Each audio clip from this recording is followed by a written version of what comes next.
Hello and welcome back to Softball SA Premier League action. It's our first Saturday broadcast of the season. James Harris here, and joining me for the first time this season is Eric Bolnar, and bringing all the leading teams' special comments is Lee Hull. Good afternoon, gentlemen. Good afternoon, James. Happy to be here. Yeah, good afternoon, James and Eric. Nice to see you back, Eric. Yeah, I'm back, baby. Let's roll. In the middle chair. Big clash today. Game of the round. Second place Sturt Falcons versus third place Hills Heat. Mouth-watering matchup, guys. Yeah, it certainly is, and it's one of those ones where Sturt, it's going to be, can they lay the crunch or are they going to bunch? That's what the story of the game is today, because if Hills win, they're at 5 points. All of a sudden, it's a logjam at the top of the table, and you're going to have a few teams around 1 or 2 points from each other right at the top. If Sturt win, it's when they can start to press forward in that top 2 spot a little bit. So it's very, very important for Hills just to keep in touch, I think, with the leaders in front of the pack. Absolutely. Just keeping the runs down will help the Hills Heat. They've scored more than any other team this season, so their bats are doing very well, led by Georgia Hood, leading the competition with 8 hits. Lee, we saw Hills on Wednesday night, and they were pretty good against Port. They certainly were, and I believe that Hills have lifted a notch since last season, James. They've got it all together. They've got their act together. They've got Georgia Hood here full time, and that's a big plus for the Hills team. Well, let's go over to a couple of stats here before we get things going. Eric, have you got what's your number one stat for the game, and then maybe even give us a tip?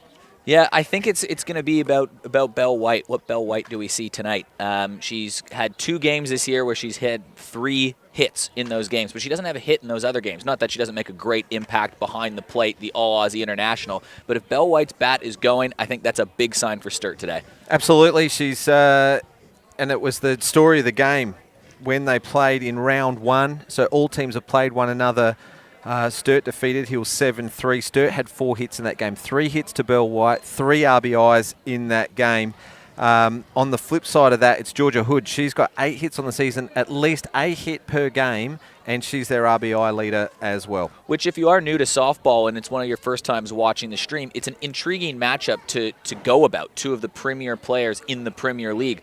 Georgia White, tipped by a lot of people and coaches and players in a preseason poll that she would be the one of the favorites for the Kath Carroll medalist because she can pitch and she can hit. Just confirm that. You said Georgia White. Georgia Hood. Georgia White. Georgia Hood. But Belle White wasn't far off because she's an Australian national player. She's got a lot of experience. And as you just showed, James, she can make a big difference in a game. Absolutely. Leroy, Sturt Falcons are in the defence. We'll get you to go around, but I'll get you to highlight a couple of players as you do who is going to be the important people in their defensive team. Roger. So for the Falcons, it's Millie Fidge, pitching to Sarah Tonkin, at first base Belle White. You've spoken about Belle's contribution in this game. Rachel Tonkin's at second, Jessie Keach is at third, and Neve Adams, the middle Adams girl, at shortstop. And she's been there all season, and she's finding a way there.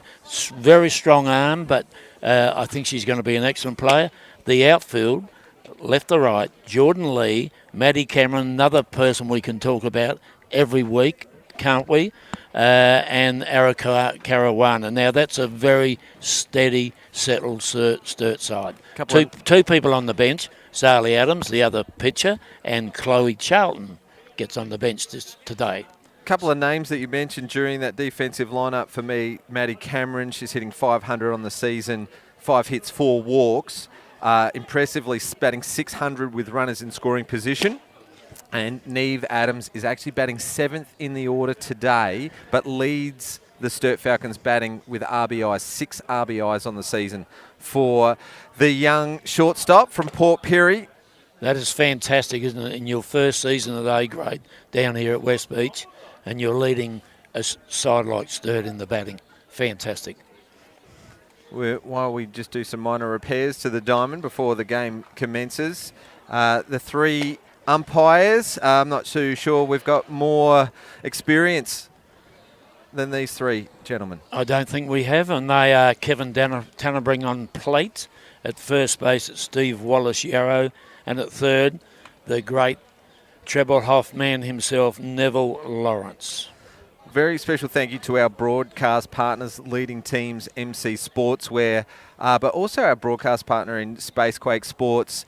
We've welcomed Eric for his first broadcast of the season. We also welcome David Muggleton for his first broadcast of the season. So welcome, David, and he's on the switch for Spacequake Sports. We're running Saturdays up until Christmas, and this Thursday night, Wednesdays in November, we take a break from Premier League action because we're going to bring you the fast-paced, the exciting, fully loaded softball action. Eric, you're going to join us on Thursday nights? I will, and I've heard that this is a challenge in itself just to follow what's going on because it really is just that fast-paced, full-on, and a lot of action, a lot of runs, and apparently one of the most watched broadcasts in general for softball. So I think the people will be the masses will be pumped to see it. Yeah, we got some great numbers in from not only our Facebook page and our live stream as the most watched broadcast throughout the season, fully loaded, but also some great ratings from NITV. The most watched show on a Sunday afternoon was Fully Loaded Softball, and that is going out nationally. So very special thank you to NITV as well. Guys, the last game Sturt played was against West Torrens last Saturday. It was Zali Adams on the plate pitching. She threw a one-hit shutout, the only game of the year so far to keep a scoreless team, scoreless opposition. And that was against the mighty West Torrens Eagles, and what a batting lineup they have. So fantastic effort by Zali James, as you mentioned. Which is really just a testament and kind of shows what Sturt can do to teams when they are fully loaded and operating. You have great pitching from Zolly Adams, and today it's Millie Fidge that's pitching, but in that game particular, it was Maddie Cameron that also helped power that offense. Absolutely. The only hit from West Torrens that came from that game was Jordan Harris. So she started the season off quite well. Let's get to the action. Millie Fidge pitching for the Falcons and Amber Hood leading off for the Hills.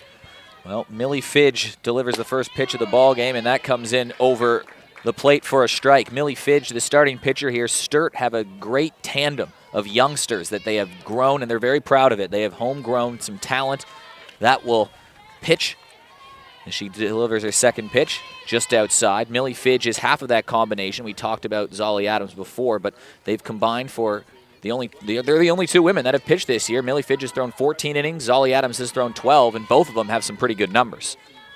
Yeah, 4 wins and 1 loss. High for a ball. And we didn't get the tips, guys. Leroy? Well, I'm going for Sturt 4-3. I'm going the draw 3-3.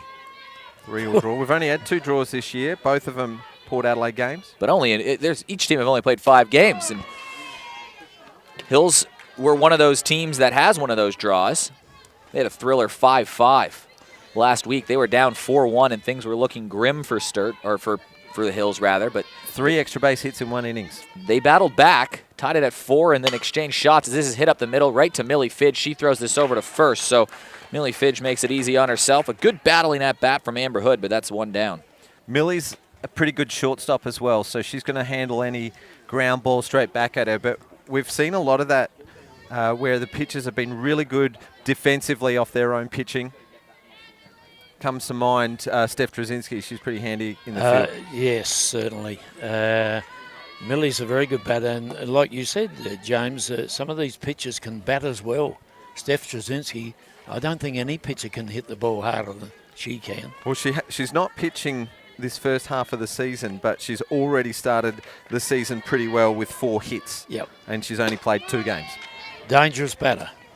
Maddie Roche at the plate. She's probably a nice piece of the puzzle to add to the Hills team when they were just assembled just a few years ago. Hills put together a team in the competition, and they've hung around the mark, but this is the first year that some people think they could really make a run at it, especially with Georgia Hood playing full-time, and having someone like Maddie Roche to help fill out that lineup is a dangerous threat. Yeah, she's laid down a couple of bunts, and she's got a couple of hits in the season with a couple of walks, so very versatile in the batter's box. On the 1-2 count, she swings through this one, so just keeps it alive. And her versatility is probably why she's so far up the order, batting at 2. If they need a hit, she can swing away. If they need to advance a runner, she can lay down the bunt. Yes. Pretty speedy between the bases, Lee. Yeah, I think she's a specialist number 2 hitter. As you mentioned, James, you covered that perfectly. Good job just laying off that one. Brings the count to 2-2. So early on, Hills working some counts versus Millie Fidge.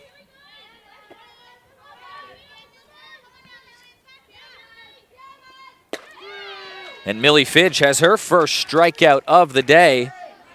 Yeah, great pitching. She stayed low and she tried to keep it on the corners. And a good start from Millie. I think that's one of her biggest strengths. She keeps the ball down, so there's nothing up in the air for people like this next batter, Georgia Hood, to tee off on. That's right, Lee. And having the base paths clear is crucially important because Georgia Hood has a hit in every one of her games so far and multiple hits in her last 3. Yeah, she's got some power, hasn't she, George? She's a dual threat, and this one's hit over towards third, and that one just finds a hole to get out to the outfield between Jessie Keach and Neve Adams. And well, her streak continues, doesn't it? 6 games. She's hit in every game so far. That's very impressive. She's only 19 years of age. Yes. She turns 20 next month. We lose sight of the fact of that, don't we? We think George has been around a long time.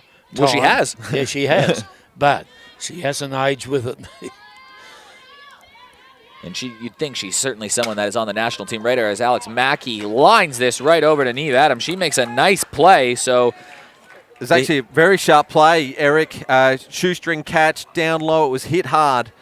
And the third out of the inning. Here we go. Let's have a look at the MC Sportsway replay. Yeah, well taken from Neve Adams. Is that just one that you need your reactions also have to be just spot on? Yep. Well, it was hit hard, so she was Don't have frozen. time. She was frozen. She had no time to change direction, so fortunately it went straight to her. But Alex Mackey's actually been hitting pretty well this season. She's got 4 hits on the season as well as contributing with some RBIs. So a handy batter to have after Georgia Hood. Yes, well, it's a bit similar to Sturt, isn't it, where they have Maddie Cameron, following Belle White. You have a couple of big guns together. James, you've mentioned this before, that you have a couple of big guns together, you get one, and then you've got another one you're faced with. Yeah, if you can string those hits together, yep, you're going to be damaging. I think we saw a couple of broadcasts ago, it was a Sturt game, and they had back-to-back triples, yep. White and Cameron. And most times it turns out to be the result of the game, doesn't it? You know, it's just the defining moment. Well, and looking around the grounds, Lee, let's find out how Hills line up defensively. Okay, so it's the Hoods girls, Georgia to Amber, first base Alex Mackey, Georgia Ballards at second, third base is Peyton Daniels, and at shortstop Danny Perez, who went across there last week for the first time on Wednesday, I believe. Outfield, left to right, Mackenzie Ween, Maddie Rocha, and Jenna Burston, and on the bench, Chantel Lewis and Abby Jorgensen.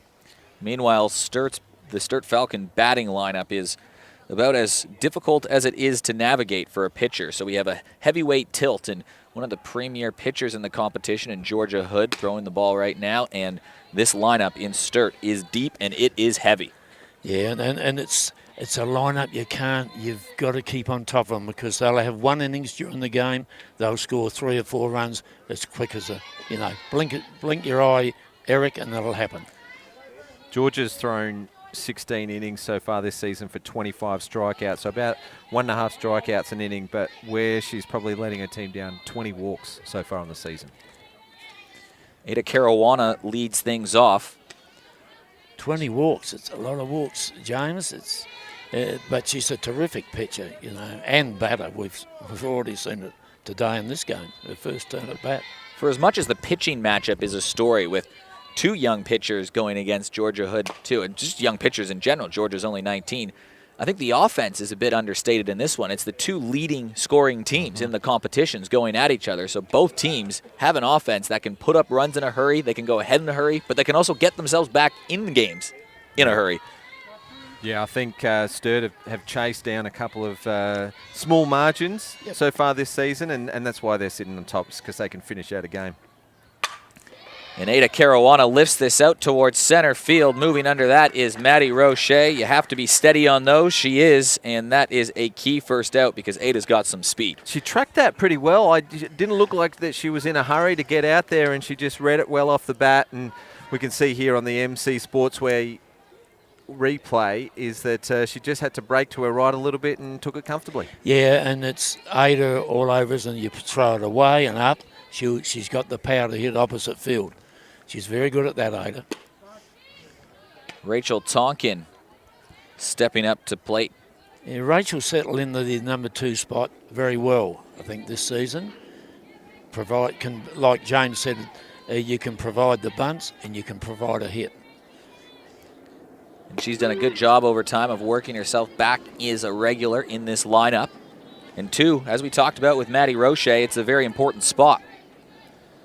Yes. But Georgia Hood gets ahead early. She'll do that a lot.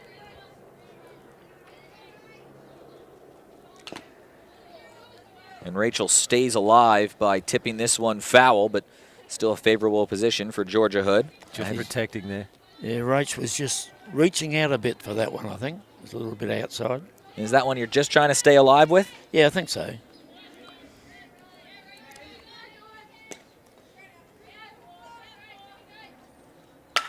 And Rachel Tonkin gets a good hit up the middle. That one has eyes to the outfield, and Rachel Tonkin stays alive on one pitch and drives one straight up the guts in the other, and she's aboard, the first base runner of the day for Sturt.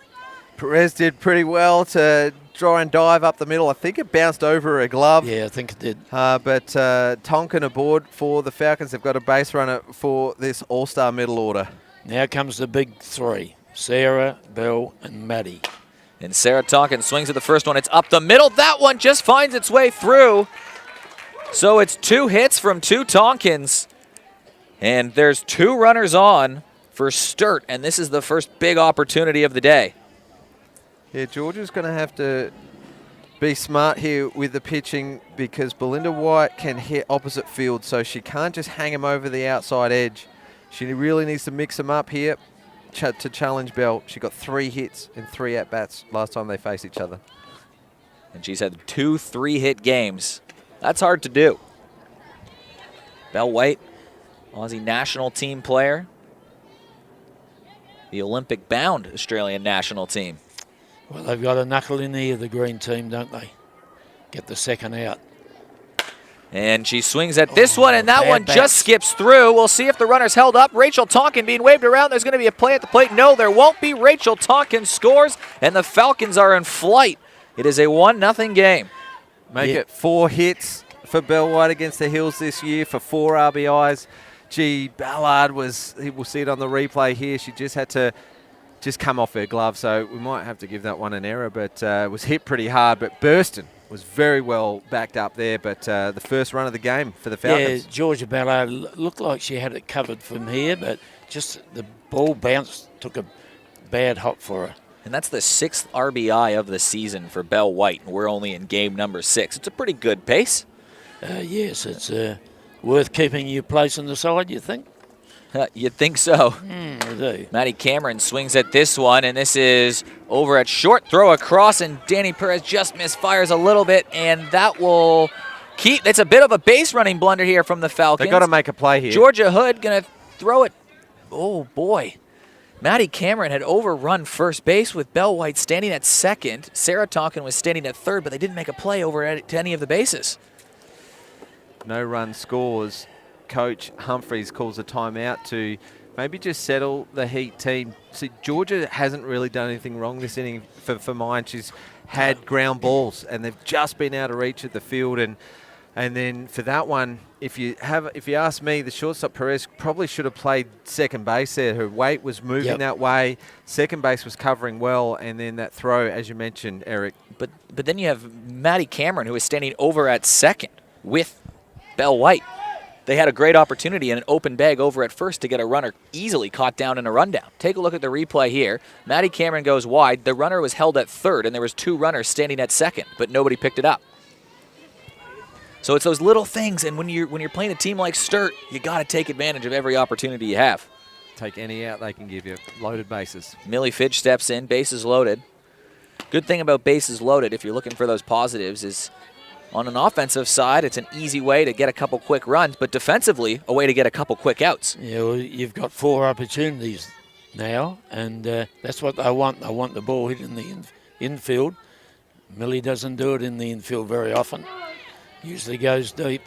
Millie was one of the team leaders for the Falcons last season who won the minor premiership last year of RBI. So loaded bases are not where the Hills want to be right now. You've just not George cannot throw the ball high here. Millie Fidge has shown in her young career she's made for big moments, and this is a great opportunity for Sturt to assert their will. Hills Heat defense inside the line, so they'll be playing home, trying to stop this second run from scoring.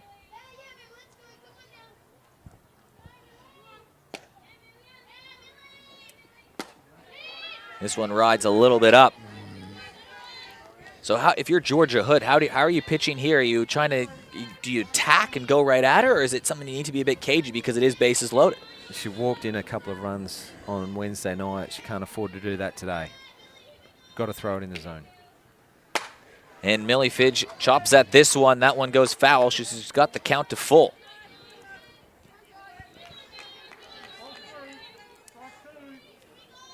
Well, it's little moments like this. Well, this is a big one that helps decide the game. We'll be talking about this in 3-4 innings, no matter what the outcome is here. Full count. Bases loaded.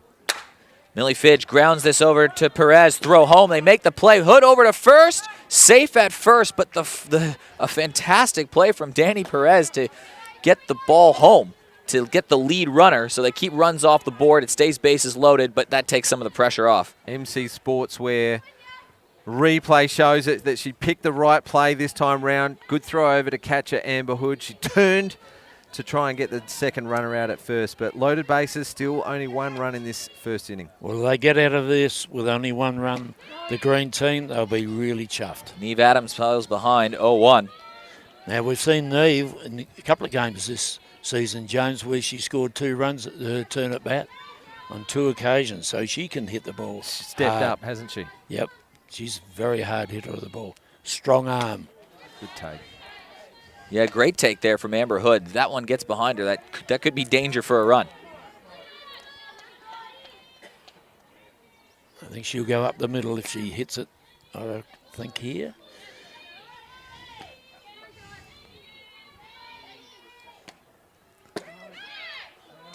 That one just stays a bit low, so again, a 2-1 count, a bit of a hitter's count for Neve Adams. Bottom 3 in the lineup have a chance to do some damage here. Yeah, I think if I'm playing shortstop like Danny is, I'd be playing more up the middle, just a couple of steps, just in case. A couple balls have found their way there. Called for a strike, 2-2 count, 2 out, bases loaded. There was bases loaded, 1 out. If I told you that Tonkin, White, and Cameron all had consecutive hits, and they only scored 1 run, that'd be a big win for the Heat. Can they get out of the jam? And she rings her up. Georgia Hood with a clutch strikeout gets the Hills out of some trouble, and that's a win for the Hills there, only allowing the 1 run. She got the outside edge, and it was quite low. I think maybe she was unlucky not to get one of those called earlier in the at-bat, but that one was definitely there. And a big ring up. So Falcons, they look a bit flat coming out of their dugout now, although they've got all the momentum. Yeah, that's but who does have the momentum now? Because you could say, yeah, they just scored a run, they got the lead, they were able to get the bat on ball, and Georgia Hood get it to the outfield, but they could only score 1 run. If you're going back in that Hills dugout, surely you're feeling pretty good about that too. Yep. Well, it comes back to that timeout that Coach Humphreys called. Everything sort of started to go right from them from that point, but gee, they got unlucky and sometimes just out of reach for those couple of hits from the Tonkins, and then it bounced off the glove of Georgia Ballard at second, and then Danny Perez's wild throw, although she gathered it well off Maddie Cameron's hit. So a few plays just sort of let them down a little bit in the field, and that's where that 1 run came from. But, yeah, they battled out of it, the Heat. So when you're as a player and you're staring down the barrel of allowing a big inning, or the prospect of allowing a big inning, but you get out of it, you don't allow anything, you just allow the 1 run like it was bases loaded, 1 out here. Does that fire you up a little bit when you come up to bat right after? You take a deep breath and then you sort of reload. I think it's you're right. They might be feeling a little bit of energy now that they got out of it, but we'll see how they respond in the top of the second. Yeah, they need to back it up with the bat now, don't they? Peyton Daniels leads things off for the Hills Heat, and Peyton's a player that you've really liked how she's developed this year. Absolutely. We covered the Hills game, the first game that we covered for Hills this year on Wednesday night against Yo Grauer, the reigning and current Cath Coral medalist, and Peyton Daniels hit the fence on the full. Yeah, it was a great shot. I spoke to her before the game and I said, did you get a trot on? Did you think it was going out? And she said, I listened to the replay. You thought it was going out.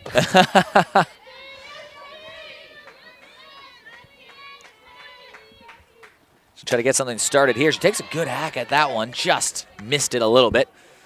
Brings it to a 1-1 count. The Hills Heat have been no stranger to some close games.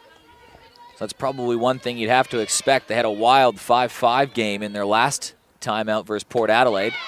As Daniels chases that one, and it's strikeout number 2 for Millie Fidge. Lovely pitch.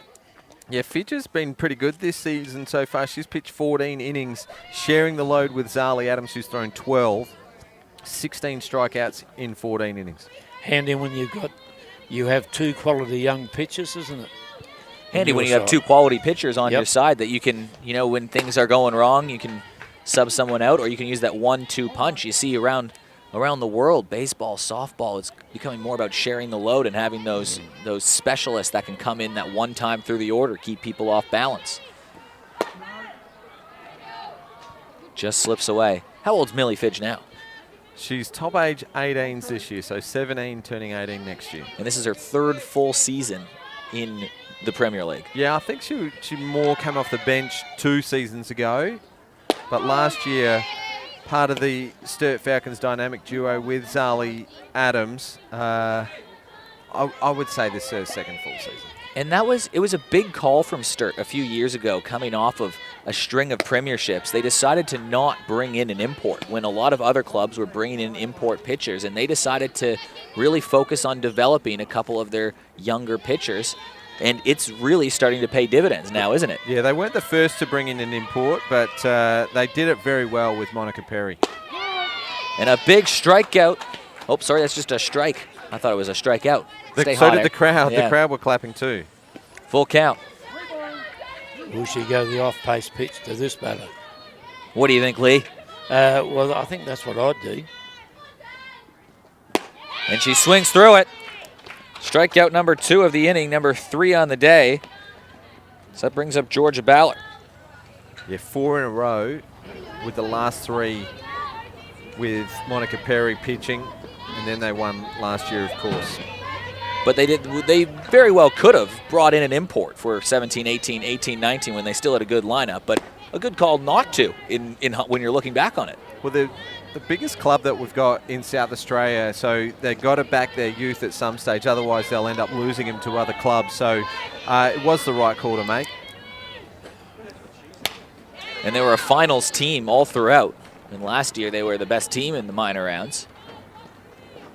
Came down to the very last game prior to COVID ending our season prematurely. Which is unfortunate. Could you imagine the drama if you had known that was the last game and the last day? Well, Port didn't throw Yo Grauer on the day, and they still beat West Orange, which is how Sturt had the opportunity to finish top.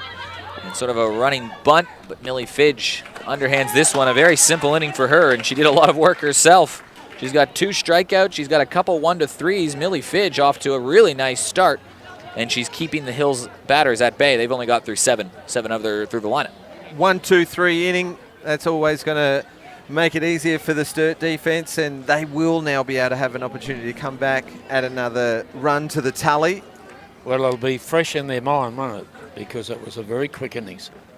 So offensively. So how big are these first 2 batters at the bottom of the lineup? You got Jordan Lee and Jessie Keach. If just one of them can get on board and you have that top part of the lineup, which is already produced today, that's just going to keep the pressure on someone like Georgia Hood. It's one of our favorite talking points at the commentary table is whose team has the best contribution from the bottom half of the order, because we generally see a pattern of winning teams who do have those contributions. Yes, exactly right. Go back to Walkerville's premiership with Gabby Snyder. it was Bianca Ramsey that popped up with 2 hits at the bottom of the order. Yep. You know, you can't ever think that you don't have a job in your team, even when you're batting 6, 7, 8, 9. 7, 8, 9, get it done. That's how games are won.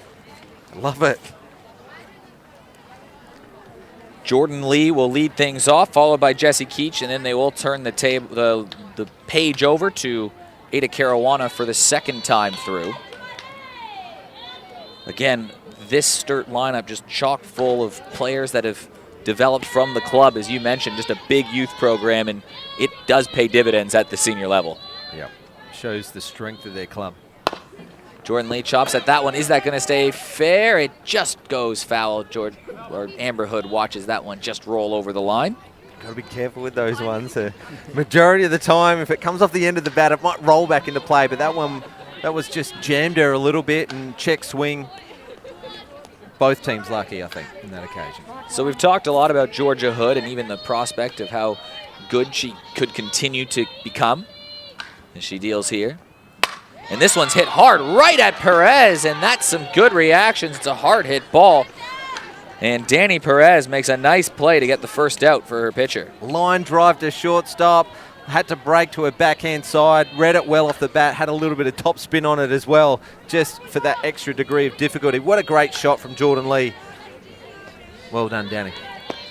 Softball is a weird way of things evening out, don't they? You've had a couple balls that just leaked their way into the outfield, and they got on base, the Falcons, in the first inning, and there was a pretty good at-bat and a pretty hard-hit ball. It's just unfortunate it goes right towards the shortstop. And that's what makes this sport very interesting indeed, because you can go line drive and get out, miss-hit the ball, score 2 runs. You know, you never know what's coming. Jessie Keach. So back to Georgia Hood. What are the pitches that she does throw? She's heavy with the down ball, relies on it a lot to get ahead of the count, throws a changeup very well. Might have underused it so far in this game, but a couple of these batters are going early in the count. Might see a change of pace coming up now. It's been an aggressive approach from the Falcons in the batting box to start the game. Well, they know, each and every one of them know they bat right down to 9, so they just keep it going. Watches this one drift away. Confident little player, Jessie Keach, isn't she? And play some pretty good defense. Oh, yeah. We've seen that over the last couple of years. Come through the junior state program and rewarded with the Aussie selection with the under-18 team early this year. And a strikeout for Georgia Hood. That's her second of the day. Both of them, she's got the batters looking. Yep. What does that tell you from a hitting perspective? Is that just something, it just is weird to watch the ball and that's credit to the pitcher? How does that work? It was a good setup because she went outside on Jessie Keach, and then she busted her hard. That's a down. great pitch. Clipping the edge. So it just kind of buckles you. Ada Caruana. Not throwing the ball up to Ada. We've already seen what she does to it. Opposite field, long shot. Just keep the ball inside. She sent a ball to center field in her first at-bat of the day. 2 down here for the Falcons.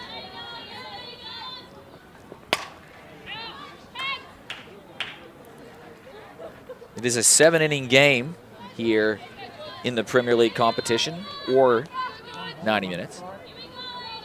Whichever comes first. Yep. We'll play extra innings if there's time, but we rarely get to that. And that has set it up for a couple early season draws.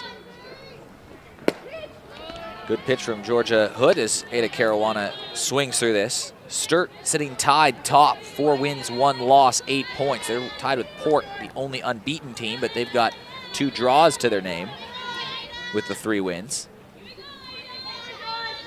Hills sitting at 5 points, trying to join the leaders at the top of the table and trying not to drift. They can either power towards one pack or drift back towards the other.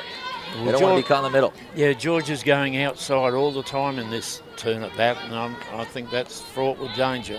Just cramp her up, make her hit the ball in the infield. And she hits this down on the ground, and a nice little play there by Ballard. Throw over to first, and Ada Caruana She's done this time in and time out, year after year. You can't sleep on her. She hustles down the line and works her way to an infield single. A single to second base. An exceptional player will only ever have that credited to their name. Georgia Ballard did pretty well. A couple of steps to her backhand side, trapped the ball, got the ball away quickly, but Caruana was already there. Gives a chance for Rachel Tonkin. She's already got a hit this game, and she scored the only run of the game. She got the party started in the first. The ball that just curved and slurved its way through the infield all the way to the outfield. Great take from Mackie, but an even better call from Steve Wallace-Yarrow.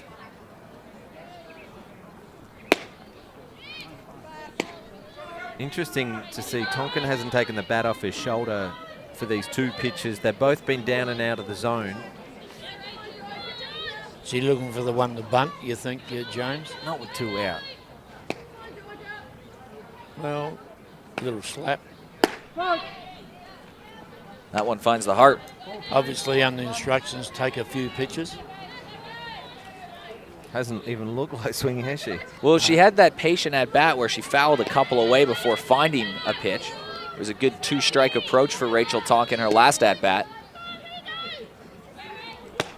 She swings through that one, and that gets her to that second strike.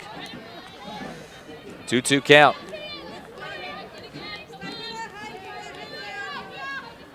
Caruana yet to attempt a steal. No stolen bases on the season so far for Caruana. Does that surprise you? Absolutely. Yes, that is surprising. Caught stealing once, Yep. and that was on the broadcast the very first week we broadcast on a Wednesday night, and it was close, but she was still given out, so that's her one and only attempt. Tonkin with a couple strikes on her, trying to battle through. She swings at this one right back up the middle. Rachel Tonkin continues her really nice game. That's another good at-bat from Rachel. Back-to-back plate appearances. She's found hits up the middle and put some pressure on this Hills defense. Runners on first and second. Great hitting from Rachel Tonkin. She waited on that change up, drilled it up the middle. But that could be one that got away for the Hills Heat because, for me, Georgia was on top in that at-bat, and then she just gave it away with a little change-up that floated over the plate. Sarah Tonkin, Rachel's sister, up to bat. Watches this one away. She had a single in her first plate appearance, but before she made it all the way to third and then was thrown out at the plate in an easy play with bases loaded. Yeah, and she's an up-the-middle hitter, Sarah, and when she hits it, they stay hit. And she swings at this one hard. It's lifted out towards the air. Moving in is Jenna Burston. She makes the catch, so they've left 5 runners on base now. Sturt. And Jenna Burston makes the play. Normally a very opportunistic Sturt team, just being kept in check a little bit by Georgia Hood and the Hills Heat defense. Well, that's the thing that's impressed me about the Hills this season so far, is their consistency. They knuckle down when they're behind. They knuckle down and get out of it. And that's twice now in this game. 2 wins, 2 losses, and a draw on the season from the Hills Heat. And they've managed to outscore their opposition 29 runs to 26. So they just need to tighten up their defense, and they could probably beat any team in this competition on any given day. And they're very close to being that 3-win, 1-loss, 1-draw team. And, you know, they had opportunities versus Port in their last game, but you look at that Walkerville game when they were up 7-4 and they gave up 4 runs in what ended up being the last inning in the top of the last. Is Walkerville, in a win that, to be fair, Walkerville really did need. They powered back. They just took advantage of a couple mistakes in the last inning, and they're not far away from being right there at the top, are they? No. Yeah, I think they'll be finalists this year. Like, if you were to ask me at the start of the season who'd make the top 4, these 2 teams would definitely be in contention, Port Adelaide being the other one. And it's a race to the final 4 between Seacombe, West Torrens and Walkerville. Port Adelaide and Walkerville play in a game after this. You can watch the live stream right here on Spacequake Sports and Softball SA pages. Yeah, and a double header a doubleheader. But that does mean, I mean, we're talking about crunching and bunching at the top of the broadcast. Seacombe and West Torrance play today, and someone should win that game. Could be a draw, but that means that one of those two teams, they're moving up to either 5 or 4 points, which just makes it even more important for Hills and Walkerville to stay ahead of them in the race for the top 4. This is Mackenzie Ween's first at-bat. What do we know about Mackenzie Ween? She's looked pretty good in the box so far this season, but, you know, I would be unfair if I said that she's had a poor season without having a hit yet, but they've been quality at-bats. She's drawn a couple of walks and contributed getting the ball into play.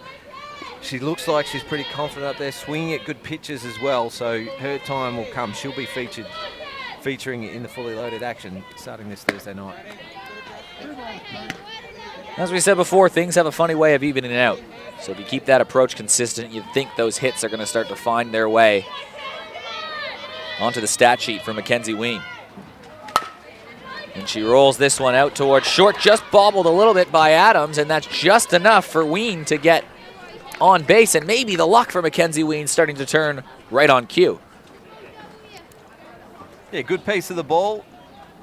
I don't know what happened there with Neve. It didn't look like a bad bounce. Maybe she just took her eye off it at the last minute, but Could have been.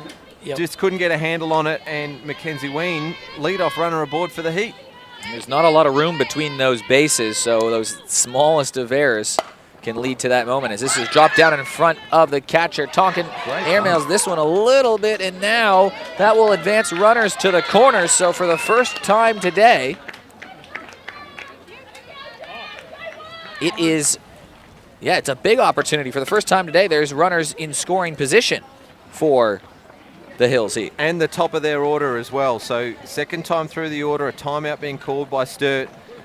Jenna Burston, she laid that bunt down so well. It was railing the lines, catcher Sarah Tonkin, do I field it, do I leave it, you know, and then in the end it just took too much time, and then she threw it over the head of the player covering the base, and it went out to the outfield. Let's have a look at the MC Sportswear replay. It just stayed in the line, didn't it? Great execution of that bunt and out of reach of Rachel Tonkin. And that's putting some pressure on the defense, challenging them to make a play. And the result is runners on the corner and no out. So in the first inning, the Falcons had bases loaded and 1 out. They only scored 1 run in the inning. That's the 1 run that was scored in the day. Jenna needs a shoelace tightened up by Tracy Opolsky, coaching over at first base for the Hills Heat. Second time through. Now, you hear that saying a lot on these broadcasts or in baseball and softball all around the world. What is the real advantage of what we mean by saying second time through? Already had a look at the pitcher for the first time round. You've seen a few pitches. You're warmed up and you're into the game. The momentum. What about you, Lee? Yeah, 100% correct, James. I agree. Yeah, you've had a look. You've got rid of the nerves, as you would have at the start of the game, and you're ready to go. She had a big cut at that one. Team needs her to get the ball into play here. Give Mackenzie Ween every opportunity to score. And this one slips away, and that's going to score a run. So a pass ball advances the runner to second, but more importantly, Mackenzie Ween finds her way all the way around the bases and has tied this one up. Gee, she looked like she did everything right there, Sarah Tonkin, and it's just got through the smallest of gaps, bounced off the back net and bounced off the umpire's pads, not even off the back net, and then out of reach. Amber Hood has a crack. She knows she just missed that one. You can see the expression on her face right after. Just rose at the last second for her. She's got a runner in scoring position. Trying to put Hills up in front.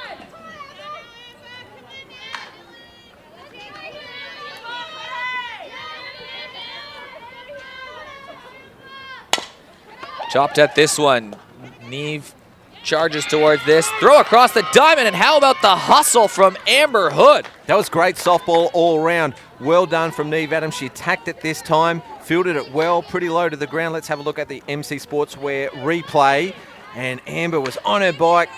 Another great call from Wallace Yarrow. Yeah, Neve Adams really did charge at that one, correcting from what happened earlier in the inning, but that's just credit to Amber Hood getting down the line. Yep. Maddie Roche still with no outs, runners on the corner. Hills trying to put up a number. She swings through that one. Good pitch from Millie Fidge.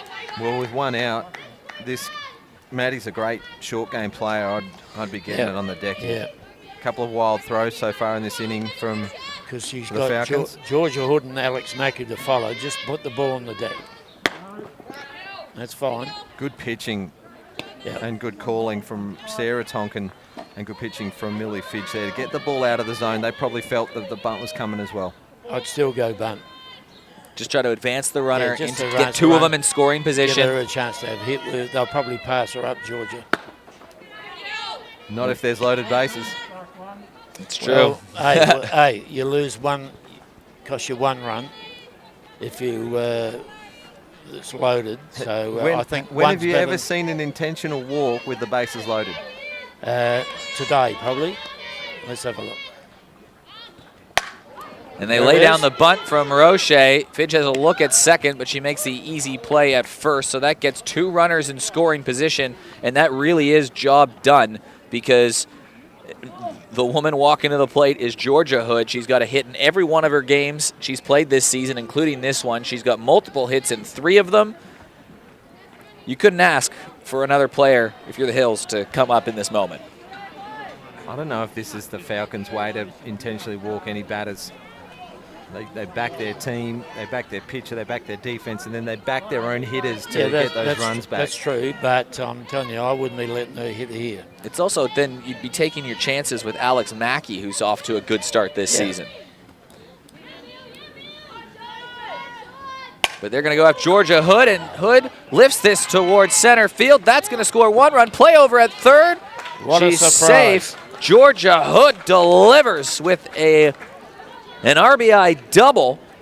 Repeat of earlier message. The action has been so good. Have a look at Maddie Cameron. She winds up, nearly had Amber Hood there, the speedy Amber Hood. She just hesitated as she took off just to make sure that that ball wasn't caught. So she ran it very well. But Hood with the single. She gets to second on the throw. Run scores. And Alex Mackey goes after the first pitch.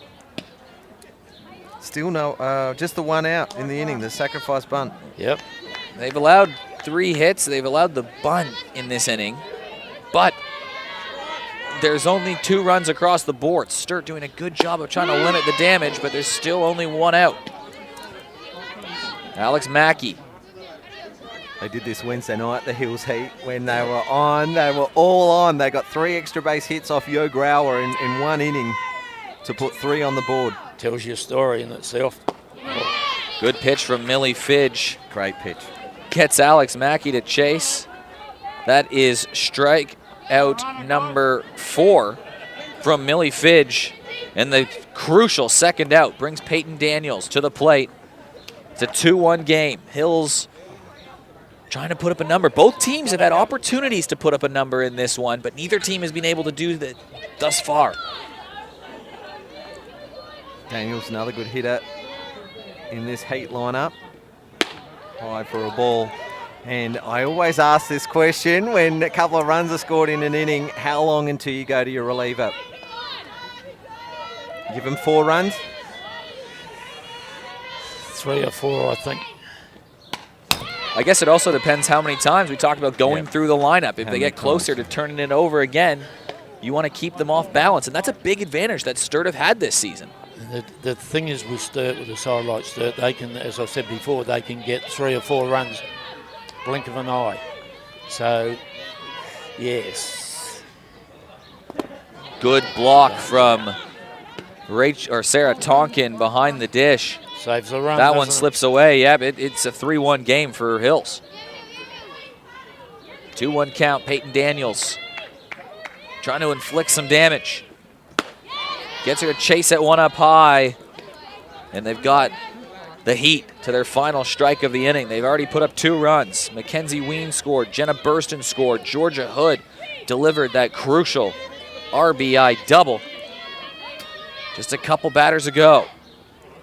And this one up the middle, reaching for that one is Adams. That's going to score a run. Maddie Cameron with a good throw in to the pitcher, but that scores a run. Peyton Daniels delivers, and it's 3-1 for the Heat. Gee, they've gone through the order, haven't they? 7 batters so far in this inning, a couple of hits, a couple of mistakes in the field, and they've taken full toll here with 3 hits from the next 5 batters. A couple of RBIs to Georgia Hood and Peyton Daniels. Danny Perez swings at the first pitch. This one is going to find an awkward bloop. That's going to score a run. It's a 4-1 game. Danny Perez finds the soft spot. And this is a number from the Heat. Sturt will be thinking that nothing's going right for him at the moment because, you know, they had a tough couple of plays in the field. Some good execution offensively from the Hills Heat, of course, but, you know, when you get a blooper like that after you've given up 3 runs, you're thinking nothing's going my way. Timeout called from Justina Adams, the head coach of the Falcons, just to settle her team similar to what Scott Humphreys may have done in the first inning with the Heat. He gets an opportunity to speak to his batters and his runners. Who's up? Georgia Ballard. This is in the last one in the lineup of from where things started. Right. Mackenzie Wing let it off, so they're going to bat through the lineup in this inning. It's the confidence the green team's showing now, isn't it? You know, they've got belief in themselves all the way down, as you said. Both teams have the ability to put up a crooked number, and 4 is a pretty big one. Last 2 batters have gone first pitch, but there's been about 4 or 5 batters in this inning that have gone first pitch. Yep. Sturt's being aggressive versus Georgia Hood when they're batting as well. I like it. Both these teams near the top of the table are going right at each other.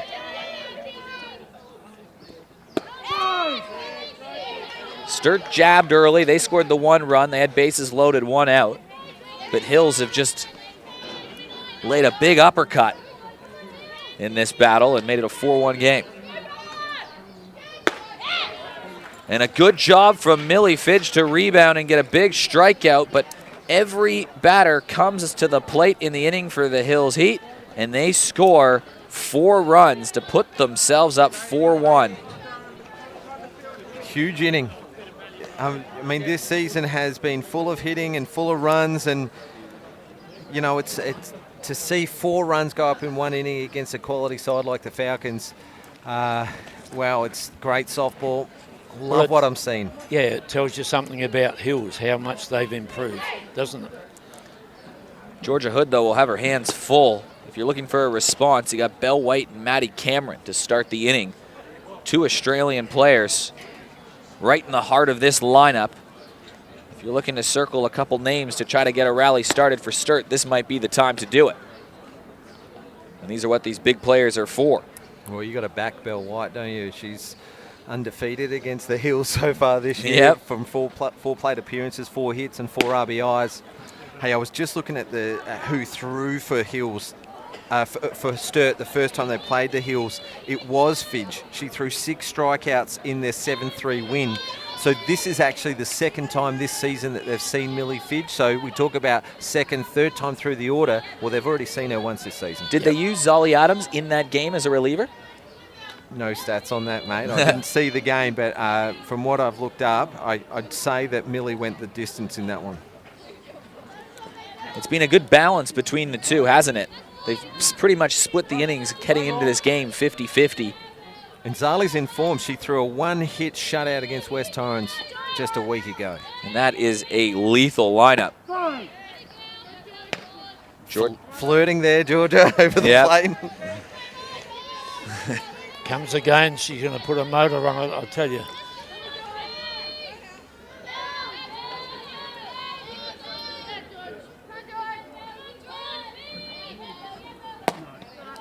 Good patience from Belle White. What is it about Belle White that makes her such a dangerous hitter? She's one of the only hitters in this league that will hit an outside pitch opposite field.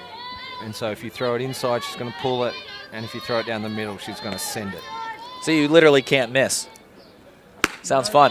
Well, you got to mix it up. Like, you can't just throw it down the middle and expect a quality player like Belinda White not to do damage. So you change the pace up a little bit. You might mix it up. First pitch, every time you face her, might be a different pitch. You know, she's pretty good with the change-up as well, reading the change-up. She holds her hands back well. And she swings at this one. This one rolled over to Georgia Ballard. She just makes this simple play. Good hustle from Belle White. Not quite there in time. So the Heat have their first out, and that's a big one of the inning. Good pitching, wasn't it? Very good pitching to her then. Keeping it low in the zone is going to help. Always going to help, but it's not going to stop her from hitting a line drive. But on that occasion, Georgia Ballard charged the ball, smothered it, and underhanded the ball over to Alex Mackey for the first out. Well, if they sit Maddie Cameron down now, the Heat will be really on fire. Maddie Cameron has hits in each of her last 5 games now. She had a single to start the game today. The only time she didn't get a hit was in the first time versus the Heat, but she broke that curse today. But she's on fire. She's walked a lot too. Yep. Yeah, 4 walks on the season so far. 2 extra base hits. And now 6 for 11 on the season with today's earlier hit. On the base average is 6.43. Another elite player. Similar question to Belle White. Why is Maddie Cameron on that national team radar? Powerhouse. Strong arm as well. I would say that she's got as strong an arm as anyone that's on that Aussie Spirit team in the outfield. She has got youth on her side, so she might get her opportunity. Before we know it, she picks herself a 4-ball walk, and how's this for a huge announcement? Maddie Cameron's going to join us in commentary for Game 2 of the doubleheader today. I'll make way for her, so you'll have the A-team calling with the superstar, Maddie Cameron. Yeah, it'll be great to pick her brain. So if you have any questions, you can just write them down in the comments. We can get them in for Maddie Cameron. But she does get a 4-pitch walk. I know it was 4 pitches, but 5 walks from Maddie Cameron now this season. She's got 6 hits. Are the walks a byproduct of how dangerous she is in the batter's box, that you just have to, you can't pitch right at her? Absolutely. All the best hitters always have the most amount of walks for that reason. Millie Fidge cracks this one. This one is back. This is left field over the head of Mackenzie Ween. Look at Maddie Cameron flying around the bases. She's going to go home, and Millie Fidge has delivered a RBI double to put Sturt right back in it. Great hit, but she's tripped over second base as the throw came back into play. Mackenzie Ween had to run that one down. Let's look at the MC replay here. Maddie Cameron was always going to score from first base. Good relay action there from the Hills Heat. And we don't see Fidge in the back of the shot, but she tripped. What a great shot. She really ripped that one, Millie Fidge. Yeah, huge right. hit.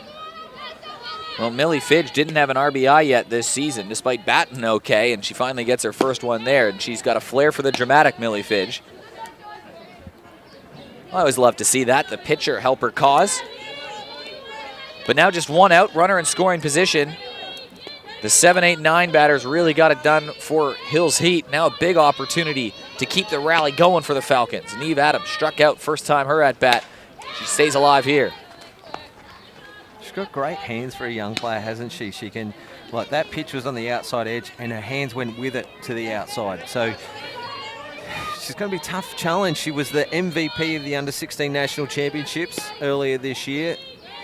No Played surprise. under 18s and then made her way to the Australian under-18 selection. Hard hitter of the ball. And you can hear it fly off that bat. Drifts foul. Next game, if the doubleheader, is, of course, Walkerville versus Port Adelaide. And you know what? I think Butch has got a bit of a spring in his step, the coach of the Port Adelaide Magpies. Yeah, they've done very well so far, haven't they? Last 2 games they could have got out with a win, but settled for a draw on both occasions. It'll be a tough go, I think. So Port Adelaide are the only unbeaten team in the competition. However, they are winless in 2. Well, Yeah. Which way do you want to look at it? Well, any which way you like. Eric. But they're sitting top, so I think they're feeling pretty good. yeah, Yo Grauer will star in this game. It was the Yo Grauer show the first time these 2 teams met. Walkerville versus Port Adelaide. Walkerville sitting in the standings in 4th with 4 points. One of Seacomer West Torrance probably going to win today, so Walkerville in danger of dropping out of that top 4 if things don't go their way. But a win, and they could just potentially be 2 points back of the top. Every team's played each other once now in the season. This is sort of your start of round 2 through all the teams. So it's about what did you learn from round 1? How are you making those mid-season adjustments? And if you didn't learn, you're just going to be on a hiding to nothing. These teams are all terrific. And, it doesn't matter if you're sitting 6th on the ladder or 1st. You can't take it easy on any team. West Torrance is sitting 6th, and you just feel like they're an explosion waiting to happen to pile some wins on. I'd be surprised if they go 1-4 in the next 5 games. A 14-year-old pitcher through a complete game on Wednesday night. They nearly gave up the lead against Walkerville. It's really what they need, isn't it? Full count here. Great battle while we've been chatting here with Neve Adams with a runner in scoring position. She's fouled a couple off. She held off a pretty juicy pitch that was right on that line. So really, really gutsy at bat here from Neve Adams. Yeah, about 7 pitches or so now. Just got to find that one to keep it alive. Trying to get Sturt back within one swing of the bat. And Neve Adams puts it up the middle, well held by Georgia Hood. She's got Millie Fidge in a bit of trouble, so a heads-up play gets the lead runner in a rundown, and we'll see if Hills can finish her off. She can, but getting all the way to second. That was pretty smart from Neve Adams, just to quietly creep up back behind second to at least get herself in scoring position, so it's effectively just a wash in the end of it, but the lead runner is retired. MC replay shows Georgia Hood just did a little check, and she saw that Millie was in no man's land. I think Millie didn't do too much wrong. She probably should have got to 3rd on that, but Georgia didn't want to go the easy play. She wanted to get that lead runner. Things really haven't changed for Falcons, though. They've still got a runner on 2, just with an extra out. Jordan Lee steps in. She had a good hard hit the last one. It just unfortunately went right to the glove of Danny Perez, so she barreled the ball earlier. She'd be looking for another one now, wouldn't she? Just get the gap, score a run. Should do it. They've scored 1 run this inning after allowing 4 in the last. Runner goes. So Neve Adams getting a good little jump. Replay just showing the good play from the Hills Heat and a good rundown as well. We see Ballard with the tag. She turns to have a look at the next play, but as you said, Adams had already snuck over there. Good base running. Just outside, Jordan Lee, good job laying off that. Keeps herself in the at-bat.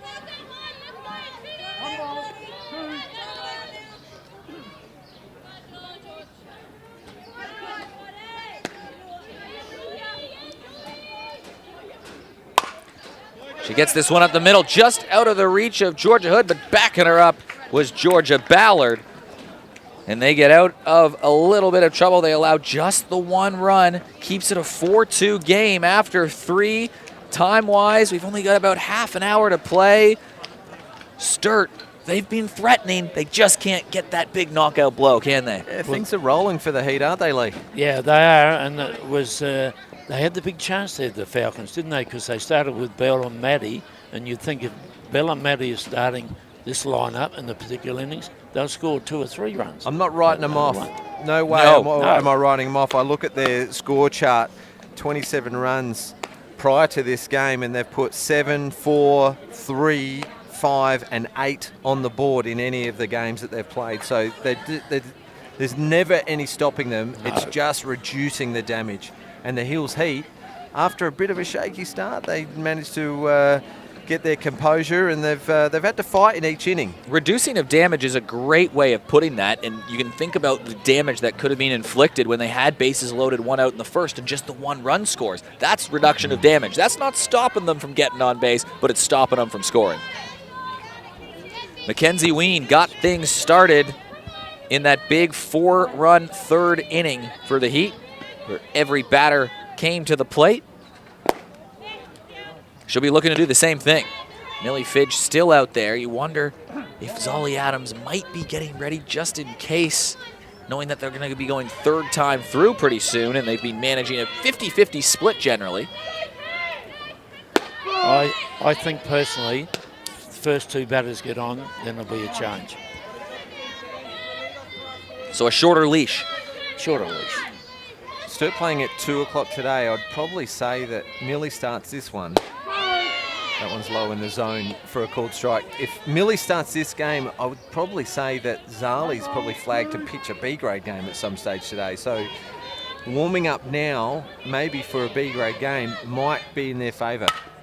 This is hit over towards short. Adams scoops this one up, throw across. That extra bobble cost her just a little bit. That happened last time, Mackenzie Ween. Almost an identical play. I was just going to say, almost identical to the top of the second inning.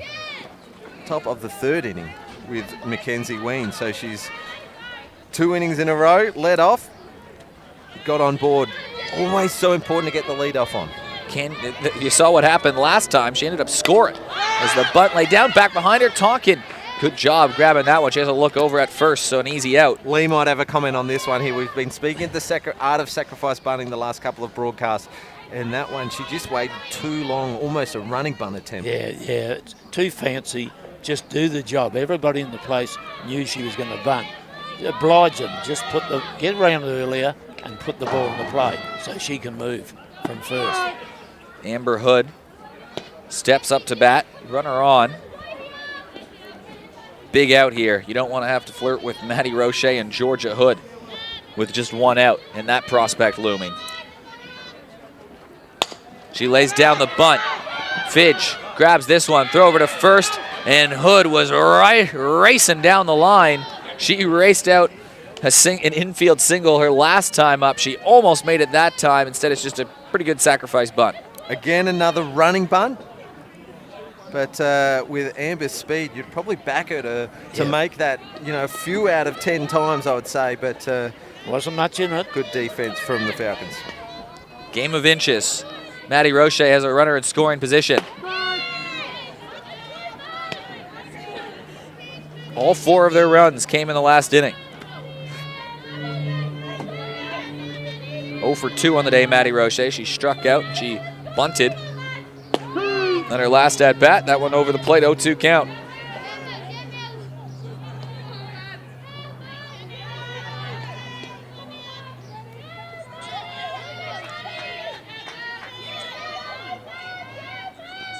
Swings at this one right back to Millie Fidge, and she makes the play. Millie Fidge has retired her. That's the 5th time she's gone 1-3 today. Millie Fidge is being busy, but they avoid having to face Georgia Hood that inning. They keep runs off the board, most importantly, and we're going to the bottom of the 4th. It's 4-2, and Sturt still well within striking distance with the top of the lineup looming.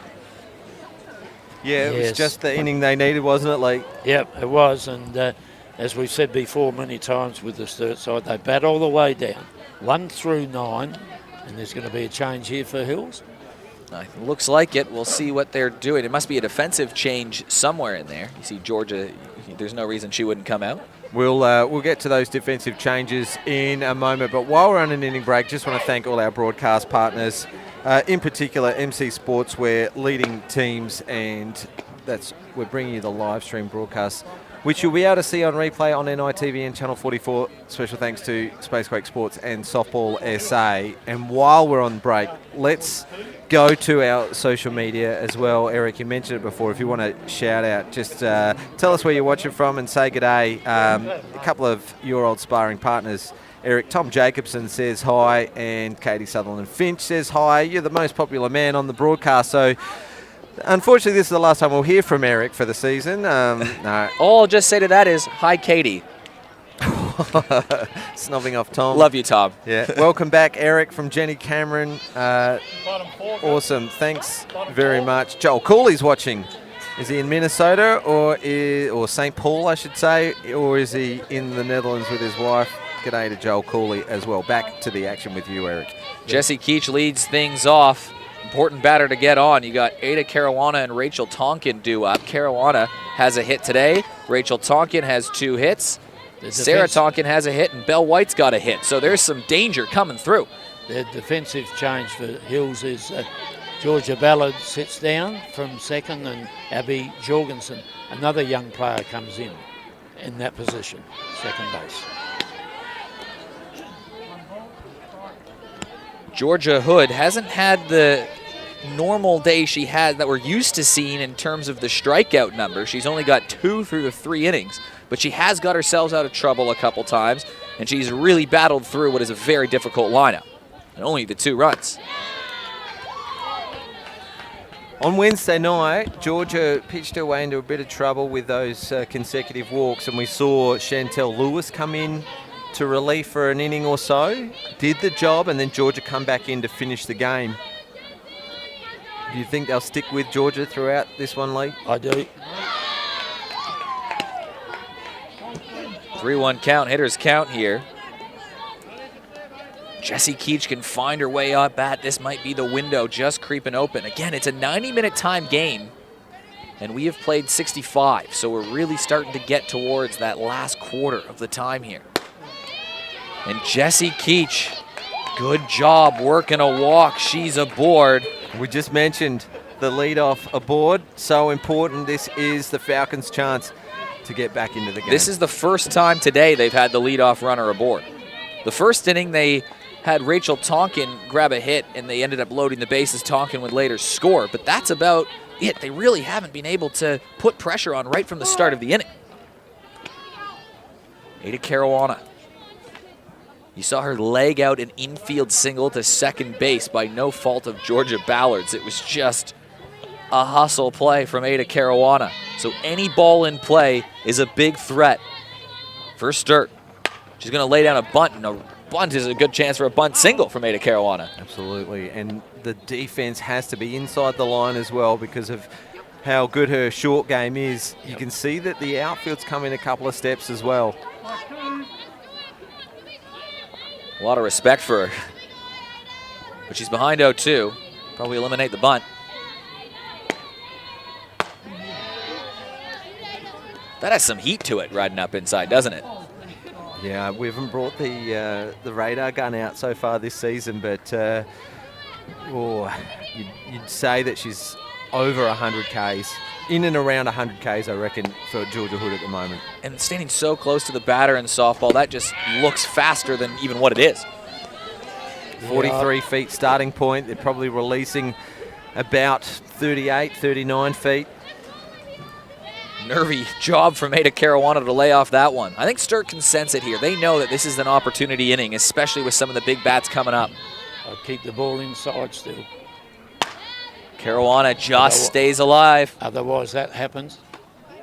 That gets in the field of play with a bit of power. Jessie Keach will be at third. Rachel Tonkin, Sarah Tonkin, Belle White, Maddie Cameron. 4 serious threats standing behind Ada Caruana. Bit less pressure if you've got one out. And she swings at that one. She's a threat to make this. Caruana going down the line, and she's there easily. 2 runners on for Sturt. It's like she knew exactly what she was doing there. She got the ball on the deck. Let's have a look at the MC Sportswear replay. Caruana gets the bat to the ball. It rails the third base foul line. And just watch, Peyton Daniels' mask fell off as she threw the ball. It got stuck in her foot in her follow-through. Rachel Tonkin has had 2 very good at-bats, 2 patient at-bats. She's fouled off a couple when she's been down to 2 strikes, and twice she's had 2 strike hits. She's showing bunt here, though, right? Is that the right call?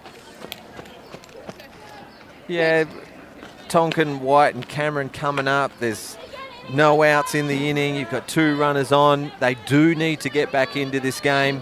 They're chasing 2 to tie it. They want 3 to go ahead. They've got the batting lineup to do it. Why not? Why not put the pressure on the Heels Heat defense? And you don't know if you're going to get a chance to have Belle White, Maddie Cameron up again if they get up this inning, so you have to take advantage here. Yeah, that's a good point as we start to run low on time. Still about 25 minutes to go in the game. Belle White, Maddie Cameron will probably only get 1 more turn each. She's been an excellent 2-strike hitter today. That's where she's got her 2 singles, both of them right up the middle for Rachel Tonkin, and that's where she finds herself here, going against one of Australia's best, Georgia Hood. And she swings at that one, has a crack. This one lifting into third base territory. Hills are going to have a look. That one just drifts a little bit foul, but Rachel's done that earlier in the game. She's fouled off a couple of those 2 strikes. That one wasn't as much of a protect as the other ones were, though. No, that one's trying to, Yeah. absolutely trying to put this one into play. Put it in deep into the outfield and give the runner at second a chance to score. We can see Walkerville warming up in the backdrop there behind centre field fence. They will be in action against Port Adelaide, 4 o'clock in this doubleheader brought to you by Spacequake Sports. It's a super Saturday. I think I'd put the pitch outside and make her hit the ball to first or second here. Rachel Tonkin stays alive. So she's gone behind 0-2, and now she's got her 5th pitch that she's going to face versus Georgia Hood. She had that 7-pitch at bat in the first. I think it was 5 or 6 in the second. Yep. So she'll have seen almost 20 pitches from Georgia Hood tonight. That's where I'd make her hit the ball, just there. Try to go right up the middle once again. Oh, she stays alive. Rachel Tonkin battling. Been a bit of a mix for her this time, Rachel, hasn't it? 2 attempted bunts. Whose advantage does it sway in as the pitch count adds up in a particular at bat? The batter or the pitcher? More pitches you see, the better. As a batter, you can lay off pitches way outside the zone. You keep killing off the ones that are close by. But I think it's in the pitcher's favour because the batter doesn't know what's coming. The pitcher controls this situation. And it's still a pitcher's count. I wouldn't be throwing it anywhere near the zone for the next couple of pitches. She lays off that one, and she's worked her way back from 0-2. Couple fouls. It's a 2-2 count. Pitch number 8 coming up in the at-bat, or pitch number 7, sorry, in the at-bat for Rachel Tonkin. Another great battle.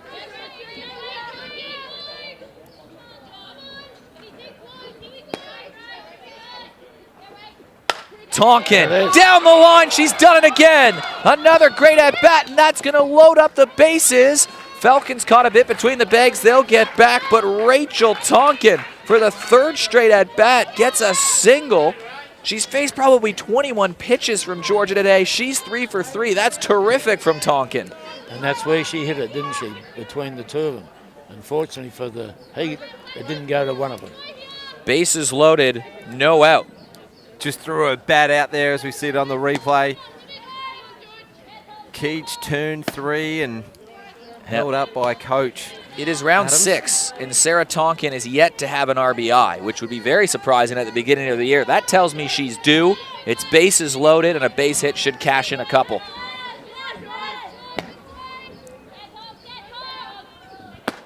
Yeah, she's been a star of the competition, in particularly the last couple of years where she's Really has. been able to just shake off that mantle of being the second catcher in the team behind Belle White. Belle White's been able to go out into the field, and Tonkin's made that position her own. Named in the team of the year last year as catcher. Bats at 3 for this team. And now with bases loaded, it's a 3-0 count. Georgia Hood walked in a couple runs before, and now in the middle of the at-bat, they're going to take a little bit of time. What's this like as a batter when it's the middle of your at-bat, you're in the zone, bases loaded, and then that momentum just kind of killed by the opposing team? And it's credit to them, they're allowed to do it, but that job'd be frustrating as a batter. There'd be no pressure on the hitter right now with a 3-0 count with loaded bases. All the pressure here is on the pitcher, and that is why Amber Hood's called timeout. So it's no new innings after 85 minutes. Yep. So we are currently at about 75 minutes. So a really long stint at bat for Sturt. Could end it early. Yep. Otherwise, we'll play a 5th.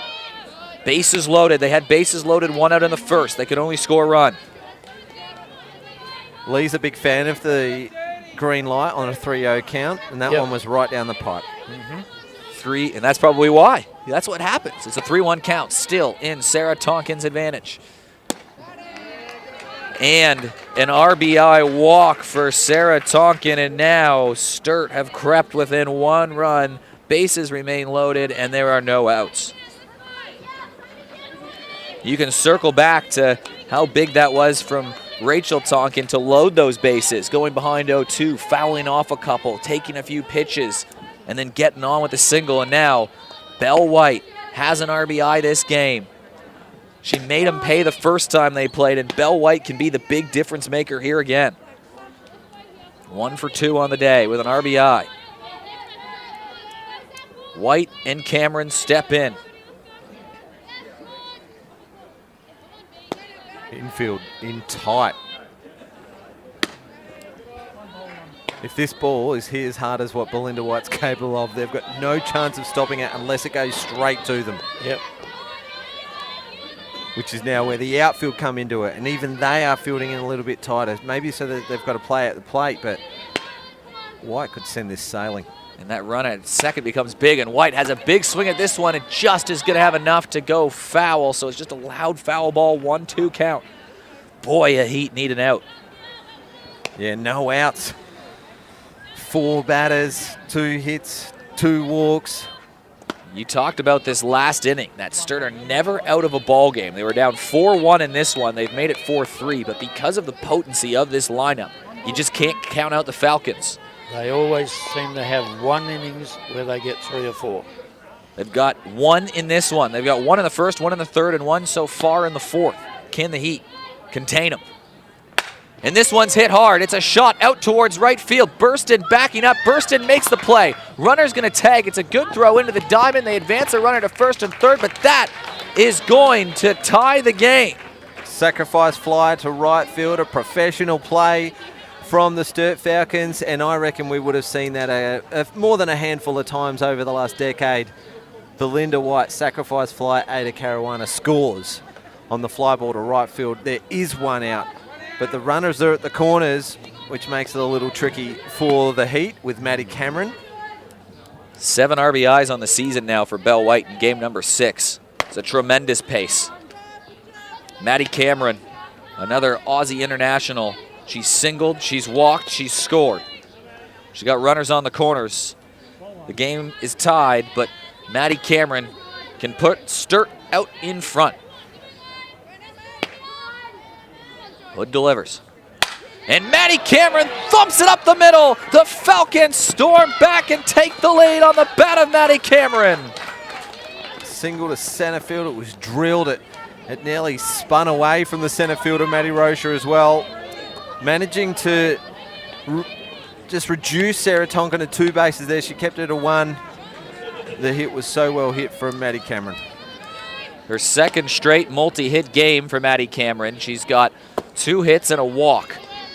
She improves her start to the season to 7 for 12 with 6 walks. That's pretty good. But a crucial RBI for Maddie Cameron there. Millie Fidge had an RBI double in her last at-bat that scored Cameron. I'm not sure what the Falcons are done yet. Still only 1 out. A couple of young studs coming up to bat now in Fidge and Adams, and Coach Humphreys calls timeout. He really has to regroup this Hills Heat side, but then they've got to respond as well. So if you make a pitching change here, I don't know if that's what he's talking about. There's only about 5 or 6 minutes to get another 2 outs before this game is called. So it does at some point become a matter of urgency for Hills to get another opportunity to bat. The game was delayed a couple minutes to start, so we might be off a couple minutes just because there was a problem at first base. So we've probably played 77 minutes right now. We have a helicopter flying overhead. They just want the action. Yeah. They know that Sturt are threatening here. Yeah. But the time is not on the side of the Hills Heat. They need a couple of quick outs, and that might even be a message from Coach Adams, is to take your time in the box now. We're in the box seat. We play it on our terms from this point. Yep. They've done the job and got 3 runs. They went behind 4-1 in the 3rd inning after a big inning from the Hills. They scratched 1 back. Millie Fidge had an RBI double to make it 4-2. But this inning, a walk from Keach, single from Caruana. Great at-bat from Tonkin to load the bases. And this one hit hard, but it's foul. Sarah Tonkin then had an RBI walk with the bases loaded. Belle White, professional sacrifice fly. Maddie Cameron thumps one up the middle. That's nothing flashy. That's no big play. That's great team baseball, great team softball, great team hitting. And that's 3 runs for Sturt, and that's exactly what they need. Yeah, they're all contributing, and they always will. Their team is so versatile. Full count. And you know what? Their team is pretty stacked. Yeah. But, you know, a lot of the sheen gets taken away from, you know, the likes of White and Cameron because, you know, they're just superstars of the game. But, gee, that Falcons lineup just runs deep. And Millie Fidge works a walk, so the bases are loaded once again. Third walk of the inning. You do need stars to win in this competition, but stars don't necessarily win you the games. It's the players that are put around them to even get them in that position, and you saw 2 RBIs from those in the middle of the lineup. But top to bottom, contribution. Pretty much every person in this lineup's done something big today. Well, the coach is contributing now as well. She's eating up a lot of time here by bringing in a pinch runner. We can see Chloe Charlton coming in a pinch run for the pitcher, Millie Fidge, and that chews up a bit of time as well. About 4 minutes, 4 or 5 minutes they need to get a new inning in. Well, if I was Hills Heat, I'd be in the position ready to go. Yep. They are down 5-4. That'd be worst case scenario is you allow 4 runs in this one and you don't even get a chance to respond. Because this is a Hills lineup that could also just come right back up, put 3 or 4, and then it's really game on. Yeah, don't give them another opportunity. They'll lead off with Georgia Hood if there's time to start a new inning. So right there's a scoring opportunity. You feel like they are one loud base hit away from really slamming this one shut with the time and how late it is. Neve Adams had a single her last at-bat. And she swings at the first pitch on this one. They're going to make a play home. They get the out. And for the second time today, it's a force out at home. Are you surprised she swung at the first pitch, or was that just, if you have one there, you got to go for it? Absolutely. Like, you know, take a couple of pitches, eat away at the time a little bit more, and a ground out to second base. Run it, bases are still loaded, but perhaps a missed opportunity, maybe some inexperience from Adams, but Hills Heat have an opportunity for another cheap out and a quick out to get one more chance. Jordan Lee takes that one. Through the lineup here. It's 3:23. No new innings after 3:25. Maybe 3:27 today. We started slightly, just slightly though. 3 minutes. Late. 3 minutes, they said. 3 minutes is what the umpire has said. We're playing 3 minutes late.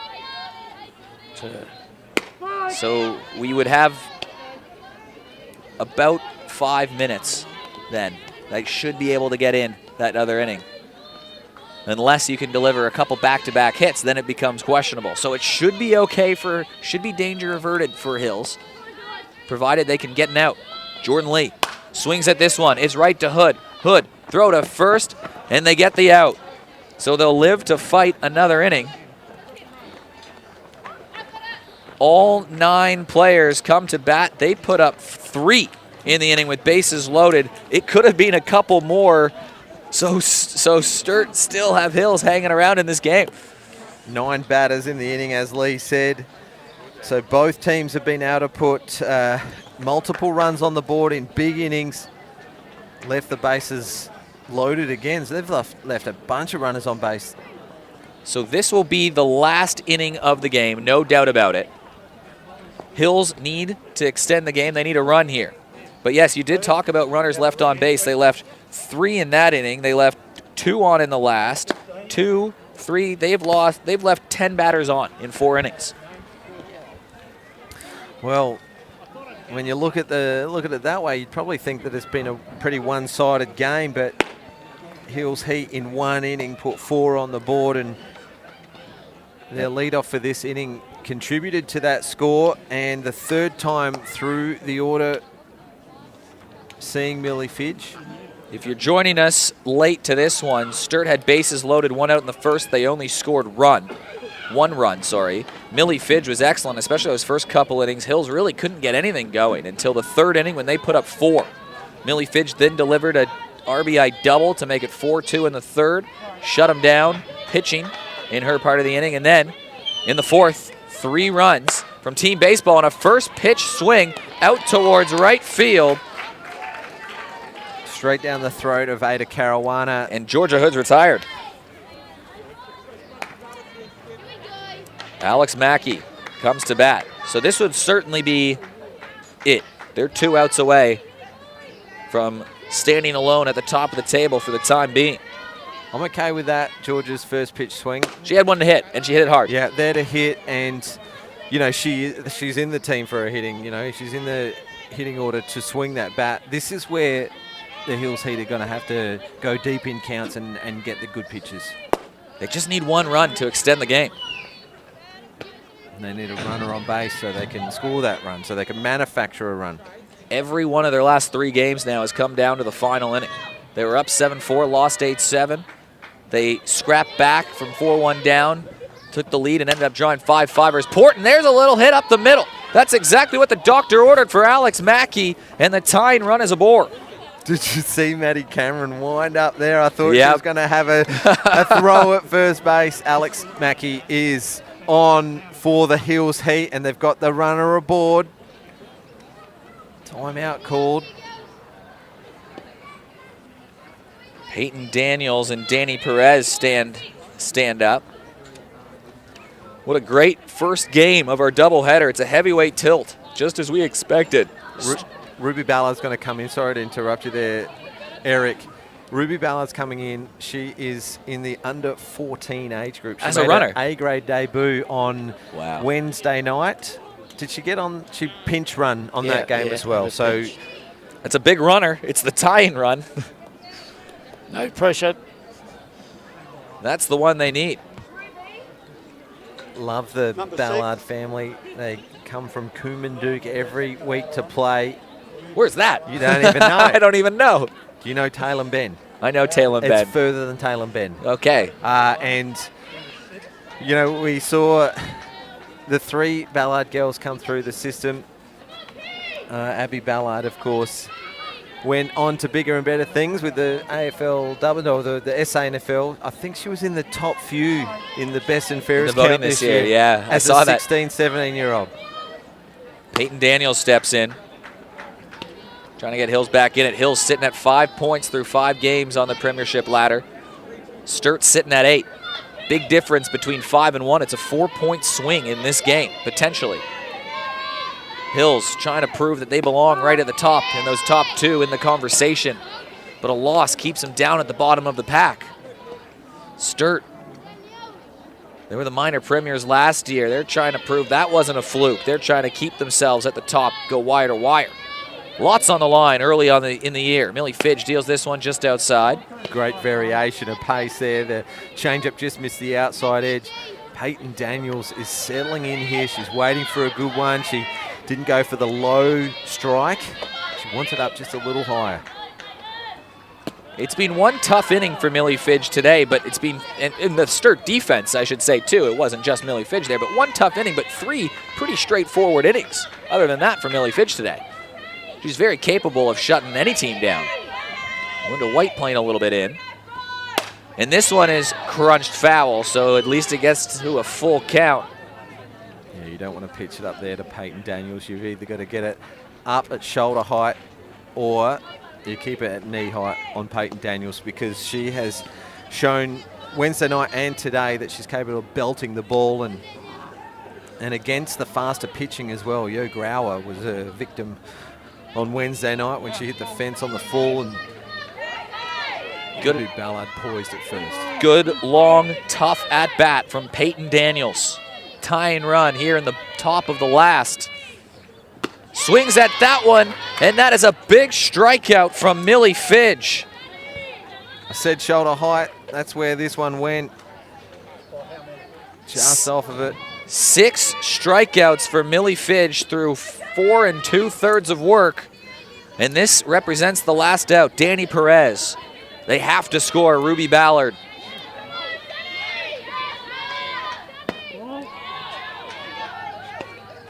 A big team effort here from the Falcons offensively. Big team effort in that 3rd inning from the Hills. It's been a great battle. A punching match between the 2 teams. Perez swings through that one, and Ballard slides in there. She's called out, and that will do it.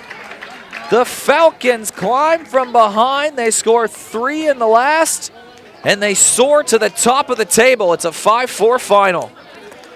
MC Sportswear replay shows that the Heat rolled the dice with a hit and run there. Great play, great throw over from Sarah Tonkin, a good take from Adams at shortstop, laying down the tag, and a big punch out from Big Nev. Players of the game? Thoughts, final? We got to wrap up quick. We have another game coming up, but players of the game for you, James. All right, well, we'll thank Lee. He's going to take off and grab the team lineups, but gee, that was such a combined effort there from the Sturt Falcons. We thought that it was going to be Hills Heat, and for that I would have given it to Georgia Hood, who had 2 big hits at crucial moments. 5-4 was the final, so you've got to come back to the Sturt lineup that showed 3 hits from Rachel Tonkin. Maddie Cameron was crucial. She batted big today. She was good in the outfield as well. Interestingly enough, Belle White was quiet.